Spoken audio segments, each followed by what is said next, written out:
like purpose in life, which is to let people know that not only do you not have to die a dope fiend, you can be a homeless dope fiend, feel like a fucking loser, and completely change your life.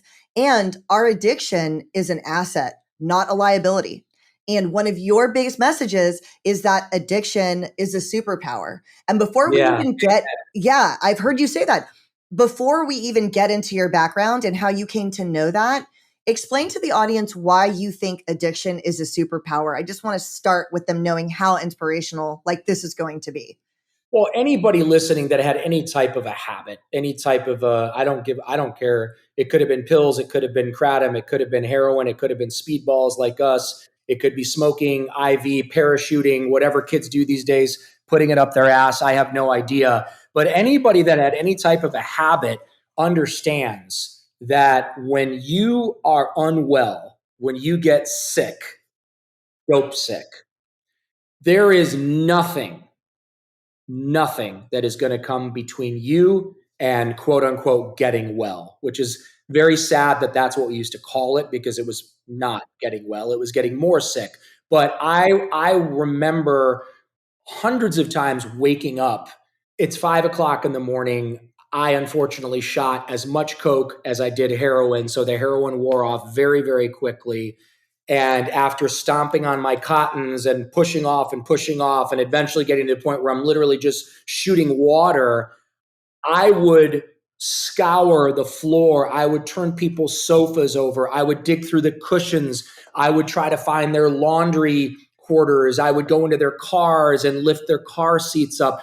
I would go, if that didn't work, it was straight to the bus with whatever change was in my pocket, straight to a 7-Eleven, panhandling in front of that 7-Eleven for hours until I had enough money to where I could fix and where I would no longer be dope sick.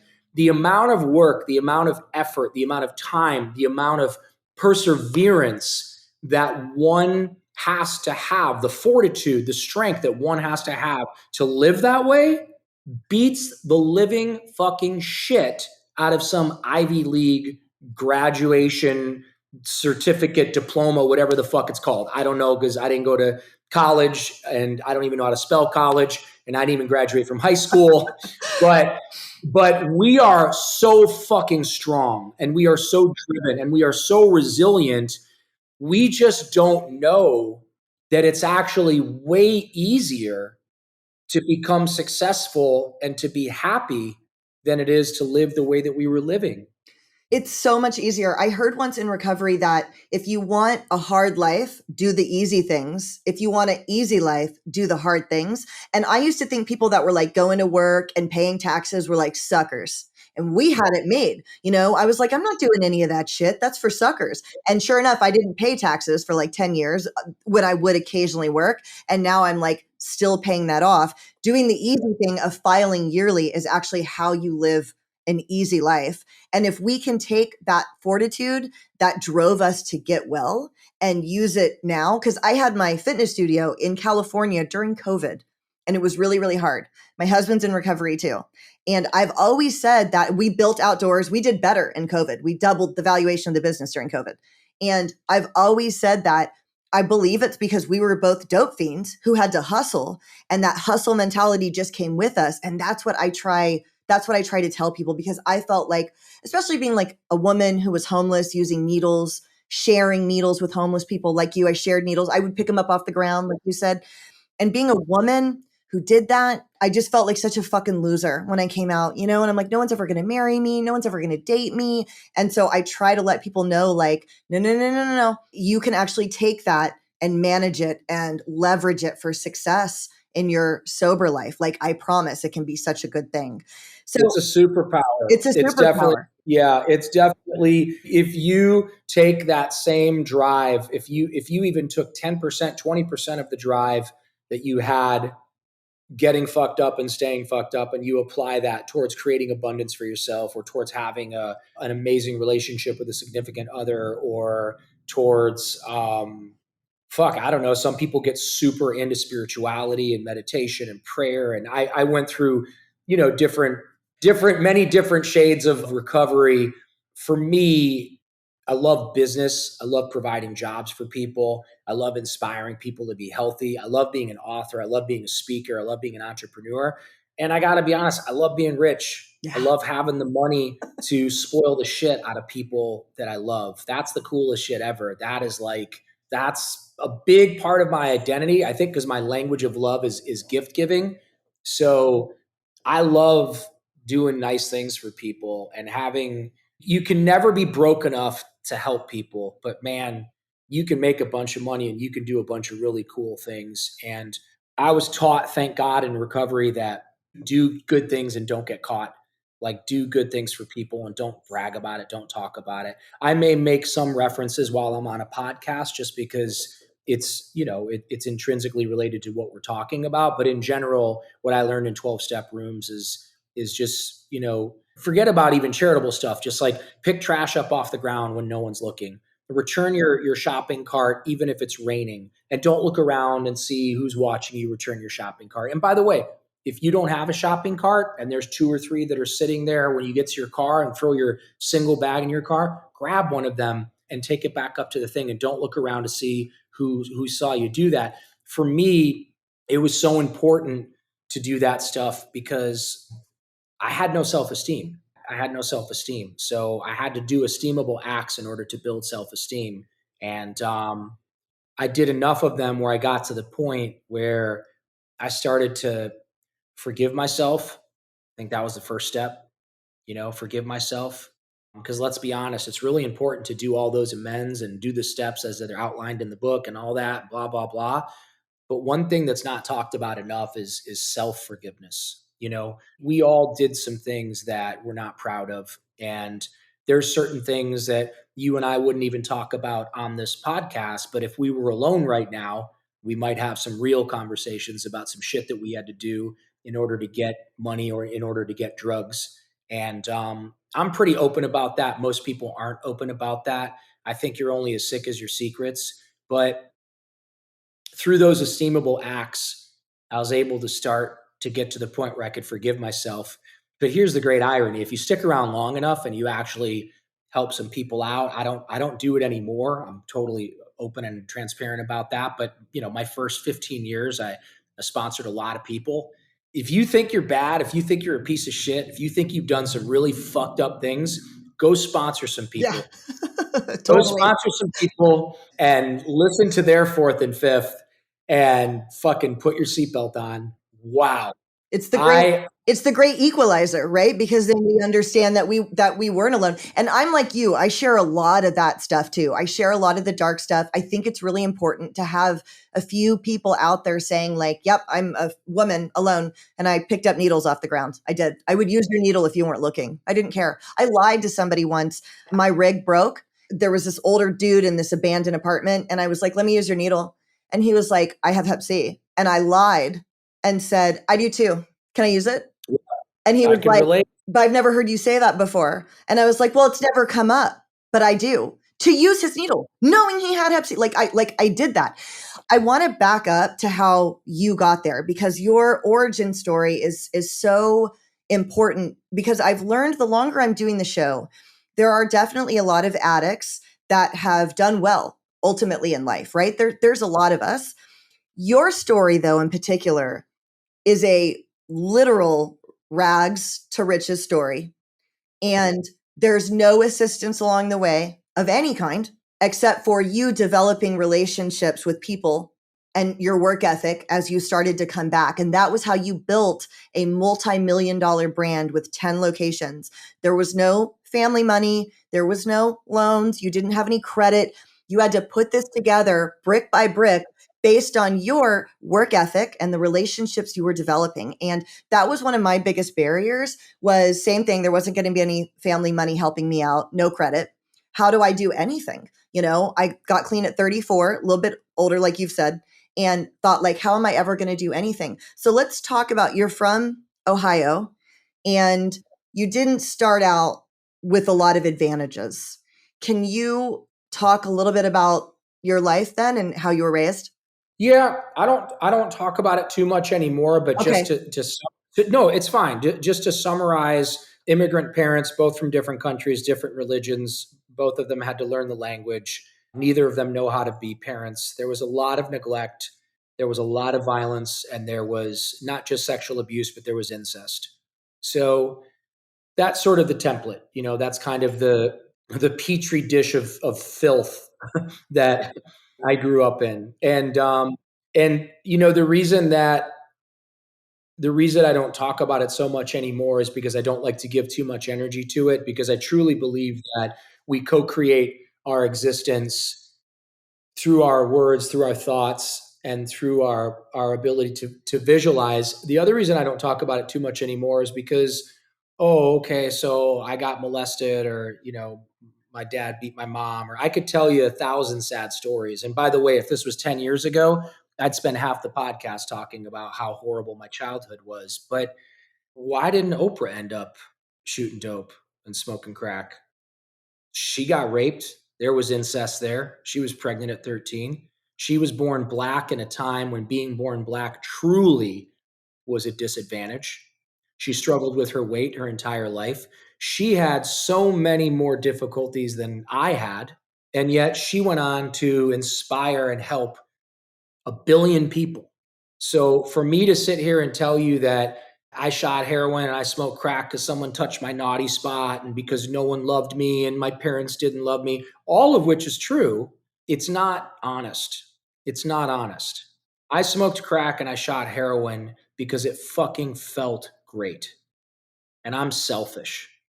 And me feeling good is more important than how you feel. And me feeling good is more important than the safety of you, your husband, the contents of your purse, your car, your ATM card. When I was out there drinking and using, I didn't give a fuck about anybody but myself for 80% of the time. There were moments where some of the kindness, which I think I inherited from my mother, would shine through. I do remember moments of being on the street and helping others and kind of sharing what I had. But I got high because it felt great, and I got high because I was awake. If I was sleeping, I typically wasn't smoking crack or shooting dope, although there were some blackouts where I'm sure I was, or I would wake up in the middle of a nod and I'd push off the rest and, whatever. But it was a horrible childhood.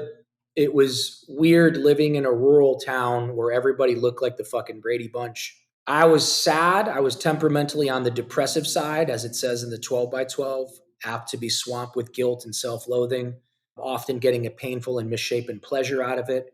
I used to go to a lot of 12-step meetings. And I was shaped funny. I talk about that. Physically, somewhat. You mean? Physically? Yeah. Okay. Yeah. I got really short legs and I have a very long torso and I have a massive skull. And I now, at 53 years old, I know how to get the right haircut and style it the right way. And I've trained my body to look somewhat proportioned. I know that I get a 5-inch inseam on my shorts instead of the 7. Like, I know how to work with what I got, right? I ain't complaining about what I got. God bless me. I got a fucking full head of hair at 53 years old. I'm built like a fucking tank. I've got a lot of energy. Short people live longer. But as a 13, 14-year-old kid, when no one would pick me to be on their team when it came to sports, or if they did pick me, it would be at the very end when there would be like me and like the special needs kid. Like, no, I'm not even exaggerating. It would be like, I literally remember the kid's name. I'm not going to say it out of respect, but like me and this one kid would always be the last one to be picked for teams because I couldn't catch.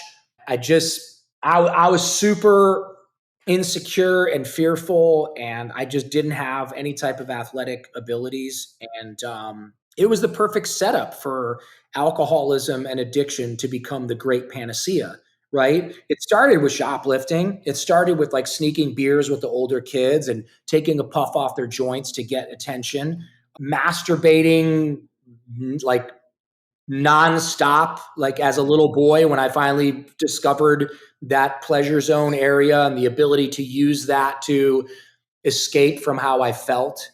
Vandalism was a big one. I got arrested the first time at 12 years old. I was arrested 3 times before I was 16 years old, the third time for aggravated menacing. So really fucked up juvenile delinquent, insecure, never, you hear this every time somebody gets up at the podium. They always say, like, I never felt like I belong. I didn't belong. My fucking dad wore a turban when I was a little boy. He didn't later in life, but when I was a little boy, my daddy wore a turban. I was called all kinds of unspeakable names. My mother was from Poland. You're too young to remember what it was like in the 70s, but there was a show called All in the Family where every other fucking joke was about Polacks and Polish people and how fucking stupid Polish people were. And so half of me was getting made fun of by these people, and the other half was, you're a fucking terrorist, you're this, you're that. Like, it was brutal. So drugs and alcohol, ultimately, much more so than vandalism, shoplifting, sex, masturbation, junk food. I consumed a lot of junk food. I was addicted to video games. I was addicted to just about everything. Nothing worked better than drugs and alcohol. So that became my panacea. That became what would soothe my soul. And I started at a very early age, and I progressed slowly because I would blackout drink as a little kid, as a young teenager, and bad shit would happen. I mean, I would like regularly like sleep with my best friend's girlfriend, or sleep with my girlfriend's sister, or sleep with one of my friends that was a girl that I definitely should not have been sleeping with. And I would ruin the fucking friendship over and over and over again. So yeah, I was cautious. My blackouts would happen, or my binges would happen, and then I would abstain. And then it would happen again, and then I would abstain. And as I got older, they got closer together. They say it's a progressive disease, right? But it really wasn't until my early to mid 20s when I started experimenting with the harder stuff, I found that I could get away with shit. Like, when I would get blackout drunk, I would do some really stupid shit. But when I would take like a bunch of ecstasy or a bunch of ketamine, or I would candy flip or hippie flip, or kind of had some amazing experiences, some that I still hold near and dear to my heart. I mean, there was some transcendent experiences on psychedelics, on some of the, more interesting drugs. I loved Xanax and all the barbiturates and the benzos. And then I was in a rock and roll band, and all of the guys in the band were super cool, and I was still pretending like I was super cool. And unlike everybody else in the band, I wasn't famous, and I didn't have famous parents, but they did, like really famous parents. I was living in Malibu, so these were sort of like the scions of rock. I think the word scion. Scion. I think it's pronounced Scion, but I know exactly what you mean. So you moved to LA at some point, and you start trying to make a life in LA. Okay. I did, yeah. And I got my SAG card fairly quickly. Okay. I have to ask you about that, because I got my SAG card not fairly quickly. Getting your SAG card is almost fucking impossible. How did you get? I thought I was going to be so special that I would get Taft-Hartley'd, which is so rare. How did you? Did you get Taft-Hartley'd? How did you get your SAG card? You did? I didn't. I did the extra work route. How did you get it? I was on the set. My girlfriend was a model, and she was shooting a Diet Coke commercial in wherever Magic Mountain is out there, where, like Canyon Country, Magic Mountain, Valencia. They were shooting a Diet Coke commercial, and I was standing on the sidelines, and the agency was there, and they were like, "What about that guy?" Literally, like right out of a movie. They were like, "He's not part of the," and they were like, "Well, we want him." Oh my God. And so you got Taft-Hartley'd, which almost never happens. I thought I would get Taft-Hartley'd and did not. I had to do, you get the vouchers over time doing extra. Yeah. That's the way I did it. So the production company HSI paid $1,250 to Taft-Hartley me. I ended up in a commercial, and I ended up in a few more commercials, and I was well on my way. And I really, and this is going to sound super arrogant, but I know enough really famous actors. There's nothing special about them. It doesn't take any great talent to pretend to be like someone else. In fact, most of the people listening to this podcast right now, if you are an addict or an alcoholic, you're probably pretty amazing at pretending to be somebody that you're not. Right. And you probably could have been a pretty amazing actor. Being an amazing actor involves quite a bit of mental illness. If you were an amazing actor 150 years ago, you would have been locked in an insane asylum. If you're a really amazing actor today, you get $25 million a picture. Right, right. So I was well on my way. I just couldn't handle the auditions. I couldn't, every audition I went into, now I'm sure most of this was in my head, or maybe it wasn't, but every audition I walked into, which was maybe a couple, everybody was 6 feet tall, a foot taller than me. They would have their shirts open and they were hairless. If I had my shirt open, it would have looked like I had a fucking black chinchilla sweater on because I'm so fucking hairy because I'm half Arab.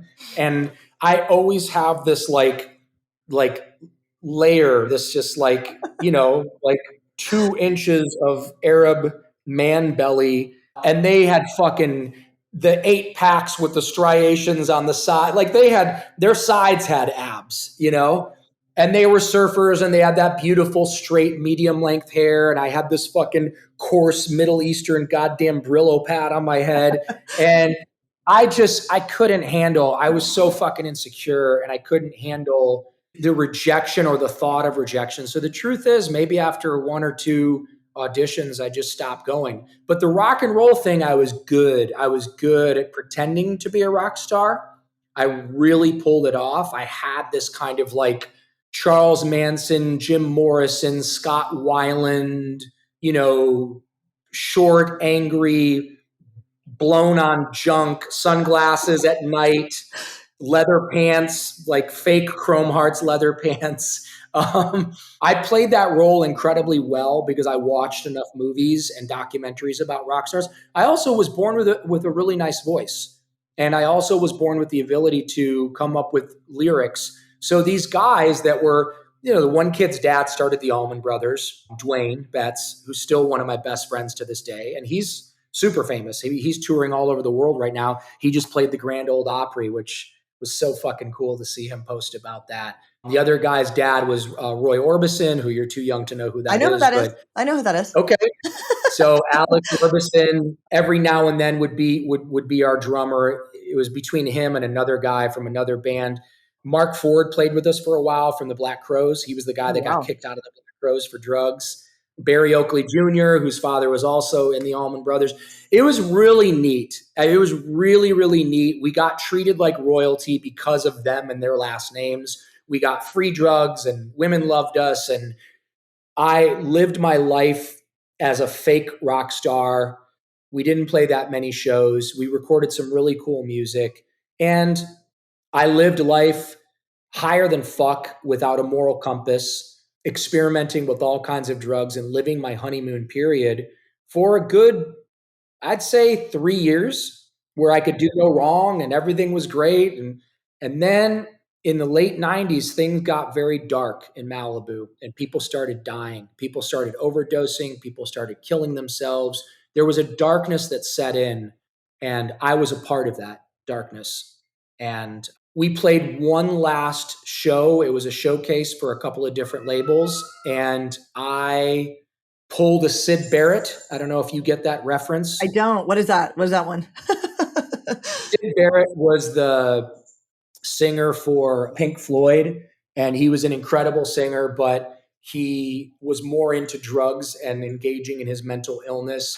And at the height of Pink Floyd's fame, when they were recording their first real breakthrough album, he fucking disappeared. He just did a bunch of drugs and he disappeared. And if you watch the movie The Wall by Pink Floyd, that's about Syd Barrett. Oh, okay. And it's a true story.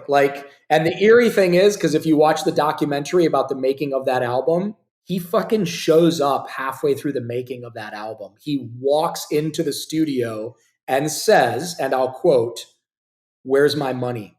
Oh my God. And the manager's like, fuck, go call the record company, get a total, get him a check. And he got the check and he walked right back out. And that happened a few more times until eventually he just disappeared and no one ever saw him again. Really? So to this day? Yeah. Yeah. Oh, that's wild. I didn't know that. Yeah. So at the height of my almost famous moment, I panicked and as a petulant child thought, wouldn't it be glamorous if I just sort of disappeared for a while and went and lived on the streets and, but yeah, fucking brilliant. And I did. And the wheels came off, the car got impounded. For a while, I could call girls like yourself and, can I come over? Can I borrow your ATM card? What's your PIN number? For a while, people would have pity on me and take me in and hose me off and clean me up and feed me. And then I would disappear after 90 days. And then after a while, I became like homeless, like real homeless, not homeless, like crashing on my buddy's sofa, not homeless, like sleeping in my car, but legit homeless, welfare, food stamps, panhandling. And that was 2002, and 2001, 2002, and 2003, almost 2 years of real solid, I'm fucked. I'm never going to get out of this. I already was a convicted felon. I already was a high school dropout. So I had just given up. And I just gave up. you were on Skid Row at that point. This is where he ended up. So there's one story in particular that I want to ask you about because I really relate to this. I think this was in your book, or I heard it on another podcast. You were in a bathroom and you had written "God help me" in your own blood. But weren't you, and again, our listeners are most of them like, heroin addicts, opiate addicts. And so we all understand, my co-host and I talk about NDPEs, near death poop experiences, where you're so constipated, it almost kills you. Wasn't that what happened with you? You had used a pencil to try to dislodge, and that's what happened. I mean, that's like the height of, and that was shortly before you were finally homeless, right? Like the power was turned off. Like the scene that you paint around this is very clear. Well, I mean, to be fair, I'm an idiot, but I'm not a complete fucking idiot. I definitely went and bought like 2 cases of Fleet enemas, which normally in the past, if you guys were hardcore junkies, you know what a Fleet enema is. I think it's like a silicone or silica. It's some really slippery shit that you shoot up your butt and then you finally shit. And it got to the point where even that didn't work. The pain, the stabbing pain got so bad, trust me, I tried with my fingers. I tried with the enemas. I even got like an enema bag and I tried getting water. Nothing would get this shit to come out of me. And the electricity and the water had both been shut off. The electricity because I didn't pay my bill, the water because I wouldn't answer my door because my landlord was demanding the rent that was 3 months late. So just to sort of teach me a lesson, he shut the fucking water off in my unit. So, there's flies everywhere for obvious reasons. There's blood everywhere. I was a picker. When I would shoot the coke, I would pick. You can still see there's scars all over. You can see here, I cut that part of my nose out right there with cuticle clippers because I thought I had worms and bugs coming out of my nose. I clipped the sides of my ears off. There was blood everywhere, flies everywhere. And yes, I wrote in a very dramatic fashion, God help me, God help me. Because my fantasy always was that somebody was going to come save me. And I knew at some point my girlfriend and her family would come back from Europe and they would see that. And then, of course, they would save me because I always wanted somebody to save me, sort of a common theme throughout my life until I realized that Mama Bird is never coming back. Right. So you either fucking lay in your filth and your shit or you jump out of that nest and you fucking fly.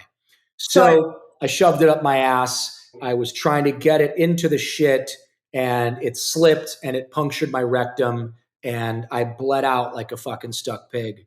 Yeah, it was horrible. And I want to get to, and I just want to share that because again, when you've been on the floor like that with your, rectum pierced because it feels like you are never going to be anything other than that person on the fucking floor. And that's why I do this, so that we can show that you're not that person on the floor anymore. Right. But it really doesn't feel like that at the time. So you end up on Skid Row 4 years. And if you guys want to read in his book, I Forgot to Die, you can read more about like his experiences while he was out there. But, like the bottom of the barrel, Skid Row is a very scary place to be. I heard actually on one of the podcasts, somebody was like, is there like a community of homelessness though? And they kind of like look out for each other. And at the same time, while I'm listening, you're on the podcast. We both laughed a little and you're like, no. And I was like, and I answered out loud, no. When you're out there and you're homeless, there's no like real homeless community. You know what I mean? People will take your life for $5. Yeah. They'll kill you over a $5 rock. I will tell you though, one of the girls that's in my book, I think it's in my first book, where the girl was helping me to score because it was Christmas and there was nobody selling. Remember No Christmas for Junkies? Yes. And part of the first book. The girl that I met who was all tatted up, and the guy that we eventually went to go get the dope, who was also tatted up with all kinds of like MS-13, or I don't know. Maybe I shouldn't say MS-13. I don't know what gang he was affiliated with, but he was fucking tatted up everywhere. And they all their veins were collapsed, so I had to hit them in their neck. And I lied and I said I knew how to do it, right? Because that's what we do. I wanted to get the dope. And he's like, "Do you know how to hit people in their neck?" I'm like, "Yeah, of course." And so you miss, they're dead, Right. It's an right? artery. Yes. Uh-huh. So it's your main artery. Yes. So I didn't miss, thank God. Years later, I think 3 years later, she walked into a rehab where I was working. Oh, wow. And we, like, the moment she walked in, I was like, and we had only known each other for one night. Yeah. And she was like, "I know you." And I'm like, "I know you." And I'll tell you why I remember. I could not believe how fucking gorgeous she was. And I couldn't understand why she was living like that. Yeah. Isn't that interesting? Yeah. Like, it was okay for me to have scabies and ringworm and be living on the fucking streets, but Yeah. because she was beautiful, somehow that made her exempt from. That's interesting though, because I had cops say that to me too. Cops would say, and it's like, it's different if you're, and obviously it's not acceptable for any human being to live that way. But I think you're right. Like police would say that to me because I got arrested all the time and they would separate me from my junkie boyfriend that I used with. And they'd be like, "Jeannine, what are you doing out here? You're a beautiful girl. You shouldn't be living like this." And that kind of adds to, and in a way that's a double-edged sword because in a way there's some privilege there. I could panhandle a little easier. Like my household, Yeah. I acted like I had run out of gas and I'd found Yep. some car keys on the ground. I have a car and I stole like Right. a little cute dress from Walmart and I picked Yeah. really bad too. So it was only when I wasn't so picked I could approach you. And I would walk up to somebody and be like, "Hey, I ran out of gas. My car's around the corner. I need to get one of those things that you put gas in. Do you have like $5?" And I would act like I didn't even know what it was called. And it was easier for me to, because I was like a girl on the street and in my 20s, and people would be like, "Oh, she must have just run out of gas." But Right. it also like keeps you using longer when you're able to do that. But then also the shame of that, as it does feel like I'm a girl, I shouldn't be doing this, Of and course. that did stick with me for a while, like Yeah. it definitely stayed with me for a while. So Well, so I recognized her immediately. She recognized me. We had a very interesting interaction while I worked at that rehab. I worked at rehabs when I was newly sober because nobody else would fucking hire me, obviously, as a convicted felon and as, high school dropout, all, blah, blah, blah.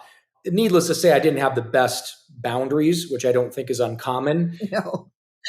But here's the kicker. Here's the punchline. Maybe, I don't know, 2 years ago, I think, could have been. It was after COVID because I remember the stores were all open again. But one of my corporate trainers, this girl that's been with me forever, said that there was a kid at Calabasas and he wanted to talk to me.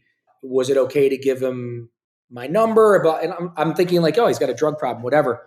And I said, sure, give him my number. So he calls me and he's just like, "Hey, man, I know you don't know me, but blah, blah, blah, but my mom is so-and-so." And I'm like, "Oh, cool." And he's like, "Yeah, like, do you remember, like, you guys knew each other, like, on the street? Then she worked at the rehab you were at." And I'm like, there is no way. And this kid was so cute and well-adjusted and smart and kind.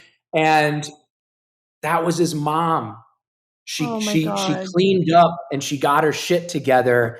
And like, if I saw that in a movie, I would not believe it. Yeah. But Yeah. her son worked for me and was this great, beautiful, well-adjusted kid. She ended up being this amazing mom. And like, if you read my book, the first one where I talk about Sarah, and I used her actual name, nice boundaries, Khalil. But if you read she knows we're best friends. But if you read my first book, same thing. I mean, I helped a girl get clean and sober.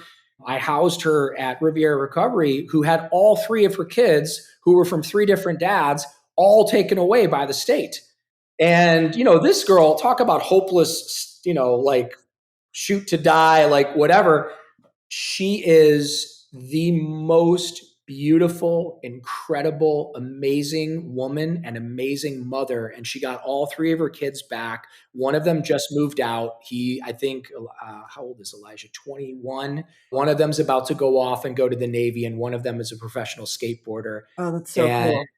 she's like one of my best friends in the world. And like, we have those types of conversations that you can only have with people like ourselves. But like, she tells me, like, Khalil, and she's rich now. She's like, Khalil, I wouldn't even try to tell my neighbors, because she lives in a really nice fucking neighborhood. She's like, I wouldn't even try to tell them about my past. She goes, it's not that I'm embarrassed. She goes, they wouldn't fucking believe me. They see me with the Suburban, taking the kids to karate practice and jujitsu practice and going to church on Wednesday and going to church on Sunday. Like, we became the suckers that we used to make fun of. The Totally. people that did get up and go to work, the people that do go to church, like the fucking joke was on us. Yes. We were the suckers. Yes, 100%. We were the suckers. So Yeah. I worry about that too, that people aren't going to believe me. My record is still listed online. And my husband has actually said before, he's like, we should try to get that expunged. And I'm like, no, I don't want to, because there's no other evidence. I want you to see how many times I got arrested. I want it to be there, because I worry too sometimes that people like literally won't believe me. So how did you get, because you're on the streets, you obviously have no health insurance, you have no money. We have to detox as opiate addicts. How did you get to a detox and get clean and start putting your life back together? That's simple. Bob Forrest, the guy that became famous during the whole celebrity rehab fucking show, scandal, whatever that thing was. I don't blame him for being on there, and he finally made money that he deserved to make, because Bob Forrest helped just about every famous actor and musician for 15 years without ever taking a penny from anyone, and lived like a goddamn pauper. And obviously I can't mention the people that he helped, because some of them, their recovery is not publicly known, but like, he was the guy that, there was a woman named Penny who I would shack up with for money from time to time. She was older. She had a lot of money. And she said, if you ever want to stop being like that, you can call this guy Bob, and he works for this organization called Musicians Assistance Program. And, they'll put you into treatment, and they'll put you into a halfway house. And that was it. I eventually, after bottoming out and digging further and bottoming out and getting out the pickaxe and bottoming out, I was one of those guys that just was like, oh, is this the bottom? Wait, let me dig a little bit further.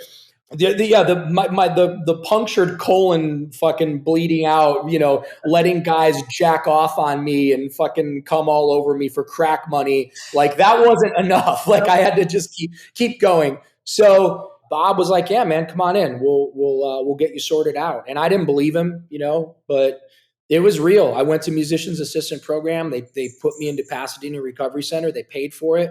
And then they put me into New Perceptions, which is this sober living owned by Will and Thelma, brother and sister from Compton. It was an all Black owned, Black operated sober living that a brown kid from Ohio that never really felt like I fit in with white people. It was kind of cool. I felt tough, I was with these people that had like teardrops on the side of their face, and I didn't even know what those meant. But yeah, Musicians Assistance Program paid for everything.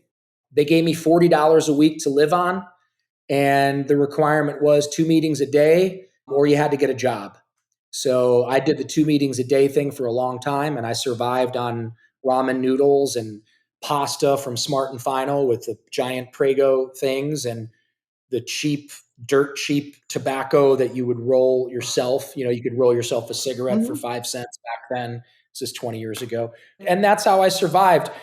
I detail exactly in my second book, I detail exactly how I went from living on $40 a week to living the life that I live now. If you're interested, look at my Instagram. It's pretty amazing. I thank God every day. I'm living a life beyond my wildest dreams.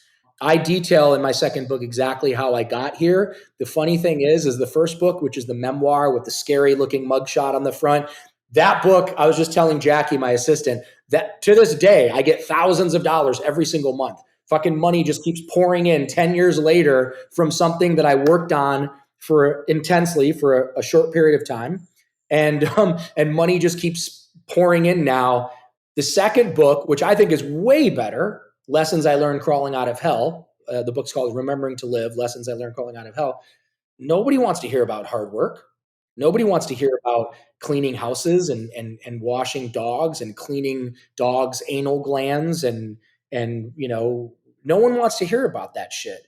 People want to hear about the Cinderella story, the guy that went from rags to riches, but it wasn't like, oh yeah, I got sober and then I found this big pot of gold and I started buying Rolex watches. No, it doesn't work like that. And by the way, if it did work like that, I'd probably be fucking high or dead. Because the one thing that I was always missing was humility. And I barely have any now, as you can tell. No, that's not true. I strongly disagree with that. But ultimately, what you did, and this is the coolest part of your story, and this is what I want people to know, your work ethic and the relationships you built in early recovery, like he mentioned, washing cars, doing things, your future will build based on that way more than the mistakes of your past. And the relationships that you developed with people are how you continue to build and start to get investors, right? And build your brand. That's essentially what you did, right? You met people, you impressed them with your work ethic, and you put your life back together, basically. I want to talk a little bit about the investor thing because that also kind of contributes to the idea that, well, but the people listening, they're not going to have access to investors. When you say investor, I helped a guy get clean and sober. That guy and I built a friendship. That guy watched me every day, cleaning houses, cleaning people's apartments, washing dogs, running errands for people, cleaning up dog poop. I was a manny for two boys. I was an amazing manny. I taught them how to boogie board. And this guy watched me every single day. And I would still go to meetings every single day. So after, I think it was 14 months of knowing me, this guy said, and he had already seen me owning and operating my own business, which I started with my own money on a shoestring and a prayer, which was Riviera Recovery. Before that, I started my own sober companion business because I was good at babysitting people because I worked for, famous people when I was a kid. I washed people's cars and I was in a band and I was around enough famous people to know how to be small when I needed to be small and be present when I needed to be present. And so that investor, just for the record, was one of the most notorious, scariest, I won't say what line of work he was in, but he was in recovery. And he was known as a guy that if you did not pay him back, you were not walking away. Let's just put it that way. So I borrowed $208,000 exactly from that person, and I paid that person back. So I don't want anybody listening to this to think that I was able to go to Morgan Stanley or I was able to talk to Lorraine Jobs or I was able to get investors. Now I've got all those fancy fucking people climbing up my ass wanting to buy half my company. But in the beginning, no, I worked, I saved every penny. I bought gold and silver. It's all outlined in my second book. If you want to go from broke to millionaire, I can show you exactly how to do it. You got to read that book. If you want what I have, you got to do what I did. But I need people to understand you do not have to be smart to be successful. I am living proof of that. You do not have to be educated. You do not have to have skills or talent. You just have to have a desire. And the real secret is if you're in our club, you got to fucking stay clean and sober. You got to stay clean and sober. There's a guy that I helped 5 years ago that had an even more meteoric rise than I did. But because it didn't happen in his timing and the way he wanted it to happen, and because he started getting the career, but he didn't get the girl. Some guys get the girl, but they don't get the career. Because it didn't happen the way that his fucking ego told him that it should happen, he fucking lied and started using again. And now he's fucked. Because my rich ass friend that gave me the money to put him in treatment for a year was like, if that dude fucks up, I'm done with him. And he fucked up and my friend still helped him. And then he fucked up and my friend still helped him. And the third time he fucked up, my friend was like, get the fuck out of my house. Give me my fucking dog back. Give me my ATM card back and get the fuck away from me. And so now that guy, unfortunately, is back in Jersey and he wants to kill himself now. So you got to stay clean and sober. Don't leave before the miracle happens. That's not just some cute fucking saying. Miracles are going to happen. If they're going to happen for me, why wouldn't they happen for you? Oh, God loves me more because I'm weird and I'm shaped funny and I have a weird name, or because I knew famous people? No, bullshit. God loves all of us the same. The only difference between me and most of the people that I knew, or most of the people that I hung out with, they went out. They fucking went out. They relapsed. I think you and I were talking at this time. I lost two best friends that I used to get high with within the span of 10 days. I lost two best friends. And these motherfuckers were better looking than me, taller than me, smarter than me. One of them came from a bunch of money at one point. He burned through it because he kept fucking relapsing. Just fucking stay clean and sober. I don't know if that means you're going to open up your own business, or you're going to meet the girl of your dreams, or you're going to get a fucking irritating hairless Egyptian cat that's going to keep me out when you're doing a podcast. I don't know what your dreams are going to look like, but dreams come true and success is coming to you right now. Say it out loud with me. Abundance and prosperity is coming to me now, quickly, easily, and painlessly from all directions right now. It's happening. I love that. I love that. So I know that spirituality is a huge part of your recovery, and you've referenced 12 step several times. So obviously, I know that you did 12 step early on. What would you say are the benefits of, because I'm a 12 step person also, and I know there are a variety of ways to recover, and the 12 steps can kind of be the beginning. What are the benefits? What were the benefits for you of 12 step, the meetings and the steps and the sponsorship? Like, what were the benefits for you? The greatest reparenting one can ever experience is in the 12 steps of whatever fucking program you choose. I went to a couple in the beginning. One of them, I was not tough enough and I didn't have the right tattoos and I didn't say fuck enough. So I didn't feel welcome. And one of them offered more hugs from old ladies that wanted to give hugs. One of them worked much better for me, but it's the greatest reparenting. I often used to brag in the beginning that I raised myself. I raised myself. My parents weren't around. My parents abandoned me. My parents this, my parents that. I raised myself. I raised myself. I raised myself. And I did a horrible fucking job. Horrible job. So 12 steps were the greatest reparenting I ever could have gone through. 12 steps changed my life. I grabbed onto 12 steps like a drowning man sees as a life preserver. I got a sponsor at 6 months. At 8 months, I did the steps for the first time. I went through the steps another 4 times as outlined in the book, like religiously, maniacally, like a fucking homework assignment. I sponsored people. I took them through 12-step programs. I was addicted and obsessed with 12 steps, with the fellowship.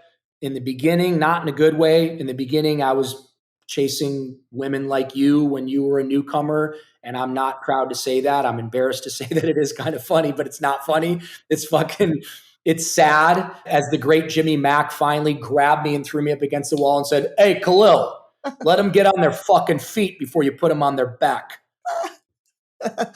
Yeah. I've actually never heard that. That's hilarious. It's a Boston thing. That's a Boston saying. So, 12 steps, 12 steps, 12 steps, obsessed. Really, really, really got into The Power of Now by Eckhart Tolle when I was 6 months sober. And then thank God, I did the Think and Grow Rich. I did The Secret. I did all that stuff. But the biggest, most pivotal, life-changing thing for me was Byron Katie. Byron Katie wrote a book called, I think it's called Loving What Is. And she calls it The Work. The Work. And it's kind of 12-step-ish, but it's different. And the work in that book, it was a fucking complete paradigm shift. I had a complete paradigm shift. which then allowed me to have many spiritual awakenings over the last 20 years. But that was the beginning for me. 12 steps ad nauseum, power of now, which helped me to sort of, I was wrestling with the God thing. Like, oh yeah, well, if there's a God, then why the fuck did, I get molested? And how come I had these fucked up parents that were immigrants? Listen, 20 years later, thank God I went through what I went through. I wouldn't wish that pain and suffering on my worst enemy, but thank God I went through what I went through, because I finally got a tiny little bit of humility. I finally shifted my focus from victimhood to champion, to conqueror, to success story. My new line drops on the 17th with my favorite clothing brand. I can't believe at 53 years old, I got asked to do a capsule collection. Oh, that's so cool. Yeah, this is my line. It drops on the 17th, 10,000 gear. I don't know if you can read that. Yes, it says, okay, so for those of you that are just listening, it says, I didn't crawl my way out of hell to live an ordinary life, on a t-shirt. That's why you've been using that little emoji, the fire lightning, emoji. Okay. Yeah, or this is my line emoji that's coming out. So thank you. That's so cool. These are extra large. They're not mine. Not that misshapen. 5'7". Can you imagine extra large? Anyway, I probably just offended a lot of extra large people. So call your sponsor, go to a meeting. So those were the things, Think and Grow Rich had a huge impact on me. The work by Byron Katie, Eckhart Tolle, The Power of Now. I did not like A New Earth. It was way too fucking new agey and way over my head. I'm just not. The second one I couldn't get into either. I also loved the first one. Yeah. The second one I tried really hard to read. Byron Katie, I need to go back and reread. Please. Because I love that kind of stuff. And I think this is probably indicative of maybe like how early in my recovery I still was. I couldn't understand. I couldn't apply the concept. When it's I get it. Do you know what I mean? And I was reading it over and over and over again. And I was like, more than you can. I read The Road Less Traveled when I was 25 years old, and I'm like, oh my God, that's my mom, that's my dad, that's my girlfriend, that's my neighbor. Like, I would read The Road Less Traveled, which is basically about like how fucked up people are. And I'm like, that person, it's that person, it's that person. I reread The Road Less Traveled a couple of years ago, and I was like, oh, that's me. Wait, I do that. Oh, fuck, that's me. Oh my God, I need to stop doing that. How bizarre is it? It's the same fucking book. Yeah. It's just my perspective as a arrogant fucking fame whore seeking whatever 24-year-old versus a man who's been humbled by his own actions and addictions and pencils, how different my perspective is.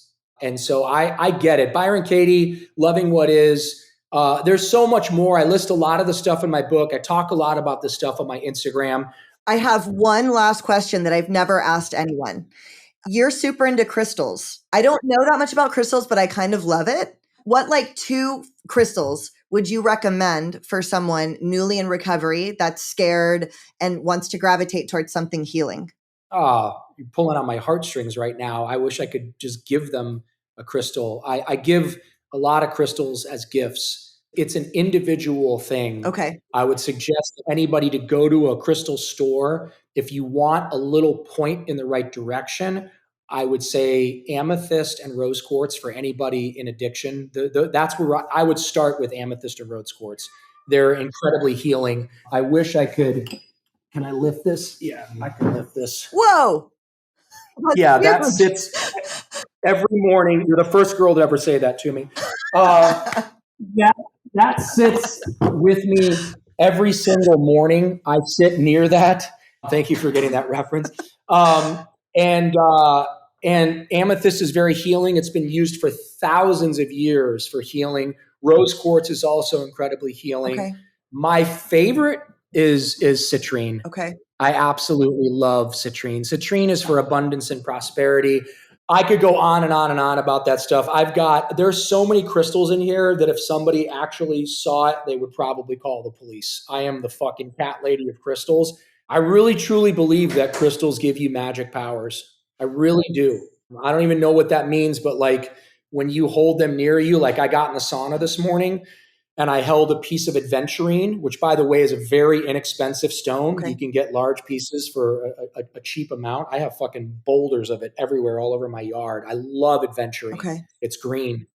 But I was holding this piece of aventurine this morning, and there's no way it was a placebo effect. I felt the energy of this stone, and I've got stones, I've got crystals in the foundation of my home. Oh. I wish I could show you when you come here to visit next time. I'll show you. I have pieces of what is the black meteorite stone from Russia? I have pieces of this black stone. I have spheres of black obsidian placed around my yard to absorb any negativity. Like, that's so cool. I have this huge, can you see that? Yes. What is that? That is onyx. That is one of the most powerful stones ever. It's like a fountain. Okay, you guys, there's a giant, it's probably the size of me, onyx fountain in his yard. It is. It's incredible. Okay. And this is why I wanted to ask you about that, because it's like an alternative way to heal. Obsessed. And I've never asked anybody that knows about that stuff. And I'm kind of into it too. So I just wanted to get what your recommendations were. You know, the essential oils and the crystals, and like I spray myself with rose water at least 10 times a day. I'm obsessed with rose water. Make sure you get it in a glass bottle. Okay. Don't get it in a plastic bottle because you don't want that shit absorbing into your skin. Okay. Vitamins, superfoods, smoothies, juices. Listen, I went from a 109-pound walking corpse with my teeth falling out of my head. I am 171 pounds right now. I am stronger than shit. I would beat the living shit out of the 23-year-old version of myself, and I'm 53 years old now. I just started a modeling career. I'm working on my 3rd book. I operate businesses in 5 different states. I've got over 350 employees. Guys, please listen to me when I say this. If a fucking moron like me can crawl my way out of hell and build this incredible life through the power and grace of God and 12-step programs and sobriety as the foundation, of course you can. As a matter of fact, you're probably way smarter than me. You probably have talents, which I don't. You probably have different access to different things that I didn't have access to. You're probably half my fucking age, many of you, and many of you 10 years, 15, 20 years younger than me. I didn't open Sunlife Organics until I was 41 years old. Age is bullshit. It's a number. Don't buy into that bullshit. Don't buy into that lie. And don't ever be ashamed of your past. Use it as your sword to cut through all of the bullshit in life. You're not a paper angel. You know, I go back to LA and I see all these fucking hot girls on Instagram are like, hey, we should hang out. I always say, why? That's always my response. Why? What? I was fucking invisible for 29 years of living there. Now that I'm rich, or you saw me with someone famous, now you want to hang out with me. But like, those people, if you turn them sideways, they're cardboard angels. Everyone on this podcast is a real angel, because if I turn you sideways because of the shit that you went through, you have a heart and you have a soul and you have depth to your being. And that's why you and I resonated with one another when we met one another. And the same thing with Doug, and the same thing with Lauren and Michael. I don't know Michael as well, but yeah, man, go and live your fucking dreams. Well, I cannot thank you enough. Thank you so much for your time. This was amazing. Everybody can find you. Your Instagram is at Khalil Rafati, KHALIL RAFATI. Very easy to find you. I know you've got to run, so I'm going to let you go. I cannot thank you enough. Khalil, thank you so much for your time. Of course. I'll see you soon, I hope. Okay, awesome.